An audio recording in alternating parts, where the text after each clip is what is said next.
ಕುಮಟಾ ಪಟ್ಟಣದ ತೋಟಗಾರಿಕಾ ಇಲಾಖೆಯ ಕಚೇರಿ ಬಳಿಯ ಎವಿಪಿ ರೈತ ಉತ್ಪಾದಕ ಸಂಸ್ಥೆಯ ಕಾರ್ಯಾಲಯದಲ್ಲಿ ವಿಶ್ವ ತೆಂಗು ದಿನಾಚರಣೆ ಕಾರ್ಯಕ್ರಮ ನಡೆಯಿತು. ತೆಂಗಿನ ಸಸಿಗೆ ಸಾವಯವ ಗೊಬ್ಬರ ಹಾಕಿ ನೀರು ಉಣಿಸಿ ದೀಪ ಬೆಳಗಿಸುವ ಮೂಲಕ ಡ್ರ್ಯಾಗನ್ ಫ್ರೂಟ್ಸ್ ಬೆಳೆಗಾರ ಕುಪ್ಪುಗೌಡ ಕಾರ್ಯಕ್ರಮ ಉದ್ಘಾಟಿಸಿ ಮಾತನಾಡಿದರು. ರೈತರು ತೆಂಗನ್ನು ಹೆಚ್ಚು ಉತ್ಪಾದಿಸಬೇಕು. ಹಾಲಿ ಬೆಲೆಯು ಮುಂದುವರೆದಲ್ಲಿ ತೆಂಗು ಬೆಳೆಗಾರರು ಆರ್ಥಿಕವಾಗಿ ಪ್ರಗತಿ ಹೊಂದಲು ಸಾಧ್ಯ ಎಂದರು.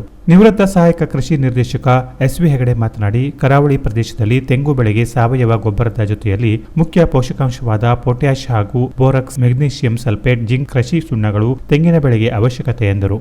ತೆಂಗಿನ ಮರ ಏರುವ ಕೊಯ್ಲುಗಾರರಿಗೆ ಕೇರ್ ಸುರಕ್ಷಾ ಗುರುತಿನ ಚೀಟಿಯನ್ನು ವಿತರಿಸಿದ ಸಹಾಯಕ ತೋಟಗಾರಿಕಾ ನಿರ್ದೇಶಕರಾದ ಲಿಂಗರಾಜ್ ಇತ್ನಾಳ್ ಮಾತನಾಡಿ, ಎವಿಪಿ ಎಫ್ಸಿಒ ಕುಮಟಾ ತಾಲೂಕಿನ ರೈತರಿಗೆ ಹೆಚ್ಚಿನ ಸೇವೆಯನ್ನು ನೀಡುವ ಉತ್ತಮ ಸಂಸ್ಥೆಯಾಗಿದೆ ಎಂದು ತಮ್ಮ ತೋಟಗಾರಿಕಾ ಇಲಾಖೆಯ 2025-26ನೇ ಸಾಲಿನ ಸಹಾಯಧನದ ಯೋಜನೆ ಮಾಹಿತಿ ನೀಡಿದರು. 10 ವರ್ಷಗಳಿಂದ ವಿಶ್ವ ತೆಂಗು ದಿನಾಚರಣೆಯನ್ನು ಎವಿಪಿ ಸಂಸ್ಥೆಯಿಂದ ತೆಂಗಿನ ಬೆಳೆ ಹಾಗೂ ಉಪಯೋಗದ ಮಾಹಿತಿಗಾಗಿ ವಿಶ್ವ ತೆಂಗು ದಿನಾಚರಣೆಯನ್ನು ಆಚರಿಸುತ್ತಾ ಬಂದಿದ್ದೇವೆ. ಕೇರ್ ಸುರಕ್ಷಾ ಗುರುತಿನ ಚೀಟಿಯನ್ನು ತೆಂಗಿನ ಮರ ಕೊಯ್ಲುಗಾರರು ಪ್ರತಿ ವರ್ಷ ನವೀಕರಿಸಿಕೊಳ್ಳಬೇಕು ಹಾಗೂ ಷೇರುದಾರರು, ರೈತರು ಕಂಪನಿಯ ಚಟುವಟಿಕೆಯಲ್ಲಿ ಸಕ್ರಿಯವಾಗಿ ಪಾಲ್ಗೊಂಡಾಗ ರೈತರ ಅಭಿವೃದ್ಧಿ ಜೊತೆಯಲ್ಲಿ ಸಂಸ್ಥೆಯ ಬೆಳವಣಿಗೆ ಹೊಂದಲು ಸಾಧ್ಯವೆಂದು ಗಣಪತಿ ಎಸ್ ನಾಯ್ಕ ಅವರು ಅಧ್ಯಕ್ಷೀಯ ಮಾತನಾಡಿದರು.